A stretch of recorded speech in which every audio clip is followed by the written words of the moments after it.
अखिलेश यादव को ही देखना चाहते हैं। की पत्नी डिम्पल भाभी को जिताना चाहती हैं।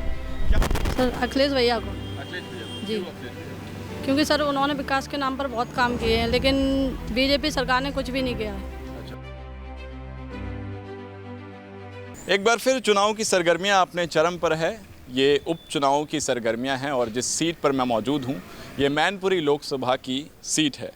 मैनपुरी नाम सुनते ही आप सबके मन में एक शख्स की शक्ल ज़रूर बन गई होगी। नाम है समाजवादी पार्टी के संस्थापक रहे और इस देश के धरतीपुत्र कहे जाने वाले मुलायम सिंह यादव। जी हाँ, वही मुलायम सिंह यादव जो 1986 से लेकर के 2022 10 अक्टूबर तक मैनपुरी की सीट पर काबिज रहे। बहरहाल वक्त बीता, कई पार्टियां आई और गईं, मगर वो इस सीट पर काबिज रहे। अब वो इस सीट को और इस दुनिया दोनों को ही अलविदा कह चुके हैं। ये चुनाव खास इसलिए होने जा रहा है क्योंकि मुलायम सिंह के बिना अखिलेश यादव का ये पहला चुनाव होने जा रहा है। एक तरह से कह लें ये अग्नि परीक्षा होने वाली है। और मेरे साथ में फर्स्ट टाइम वोटर्स जो पहली बार अपना मत ईवीएम में दाखिल करने वाले हैं। किसको देंगे ये मत उपचुनाव में, ये इन लोगों से पूछेंगे। मुद्दे क्या हैं? क्या बेरोजगारी बड़ा मुद्दा है? क्या सरकारी नौकरियों में निरंतर कमी घटती जा रही है? बीजेपी तमाम दावे कर रही है, वो बात की बात है, मगर इन लोगों की समस्याएं क्या हैं वो इन लोगों से पूछेंगे। आपका नाम क्या है? जी सर, मेरा नाम अर्सला, मैं ग्रेजुएशन कर रही हूँ, यहाँ एंट्रेंस की तैयारी करती हूँ। अच्छा, जी तो उपचुनाव में किसको देख रहे हैं फिर? सर अखिलेश भैया को। अखिलेश भैया को। जी, क्यों अखिलेश भैया को? क्योंकि सर उन्होंने विकास के नाम पर बहुत काम किए हैं, लेकिन बीजेपी सरकार ने कुछ भी नहीं किया है। अच्छा, जी सर। ठीक है, किसको देख रहे हैं? मेरा नाम पूजा है। मैं डिम्पल भाभी के अखिलेश भैया को देखना चाह रही हूँ क्योंकि उन्होंने बहुत सारे काम किए हैं और आज तक बीजेपी। हम चाहेंगे कि आप लोग बाहर ही आ जाएं, यहाँ पर बातचीत करते हैं, बाहर पे माहौल सही रहेगा। एक मिनट, ठीक है, कोई बात नहीं। यहीं पर आएँ, कोई बात नहीं।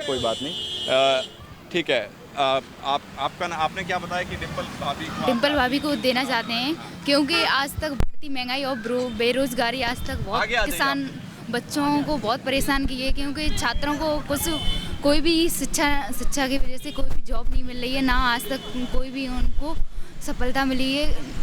और क्या लगता है कि बेरोजगारी बड़ा मुद्दा है? नहीं मिला? नहीं, आप कब से तैयारी कर रहे हैं यहाँ पर? अब मुझे 2-3 महीने हुए। अभी 2-3 महीने हुए। किस चीज़ की तैयारी करती हैं? पैरामेडिकल, बीएससी नर्सिंग भी। अच्छा, ठीक है। तो क्या एक बार भी एग्ज़ाम दिया आपने? हाँ। तो सफल हुई आप? नहीं, अभी नहीं हुए, तैयारी नहीं। अपेक्षा रखी है कि वो आए तो आपके लिए बेहतर करेंगे। अखिलेश, हम अखिलेश यादव को ही देखना चाहते हैं। Yes sir. उनकी पत्नी डिम्पल भाभी को जिताना चाहती हैं। क्या लोकप्रियता है उनकी, पसंद करते हैं आप उन्हें? ऐसा यहाँ के लोगों के लिए उन्होंने बहुत कुछ किया है। करहल की जनता के लिए बहुत। Yes sir. जैसे कोई उदाहरण आपके हिसाब?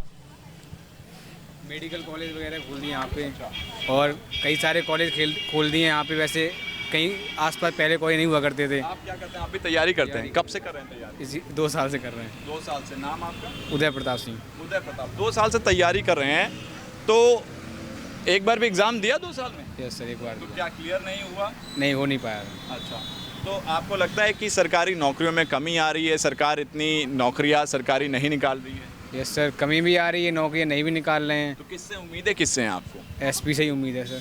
सपा से? यस। आपको किससे उम्मीदें हैं? सपा से ही। सपा से उम्मीदें हैं। मैडम आप इधर आ जाइए, मैं आपसे एक बार। नहीं, ठीक है, मैं आपका नाम जानना चाहूँगा। मेरा नाम है संभवी। तो शंभवी, किसको देख रहे हैं फिर इस बार उपचुनाव में?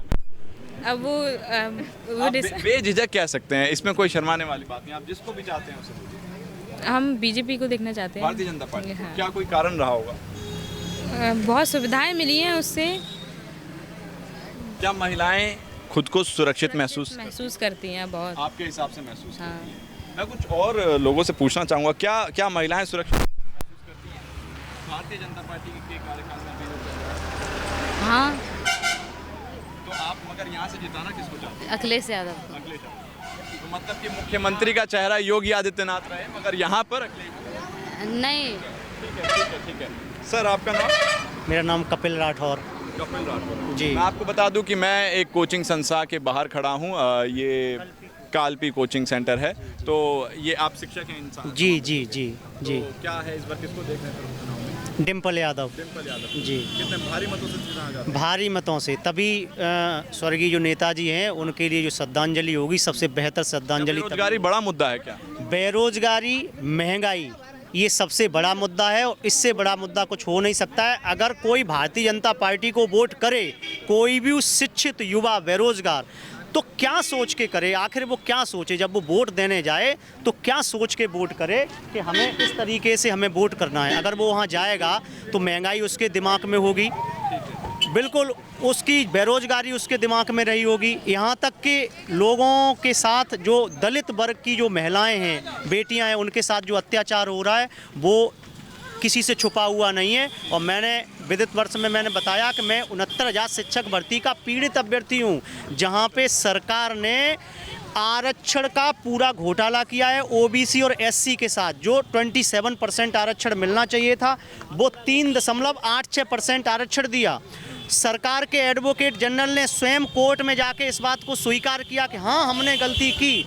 उसके बावजूद भी भारतीय जनता पार्टी के जो मुखिया हैं, माननीय योगी आदित्यनाथ जी ने अपने तत्कालीन जो भी मंत्री, शिक्षा मंत्री थे, उन पे क्या कार्रवाई की, एससीईआरटी के अधिकारी कर्मचारियों पे क्या कार्रवाई की। तो ऐसी सरकार से हम क्या अपेक्षा रखते हैं? मैनपुरी की पहचान किससे है? मैनपुरी की पहचान नेताजी से। यहाँ पे सड़कें, स्कूल्स, कॉलेजेस नेताजी से है। अब यही देखने वाली बात होगी कि नेताजी की विरासत क्या अखिलेश यादव यहाँ पर बचा पाएंगे। फिलहाल ये 8 तारीख को पता चलेगा। 5 तारीख को मतदान होने हैं उपचुनाव के। आप 8 तारीख तक इंतजार कीजिए। देखने के लिए बहुत बहुत शुक्रिया।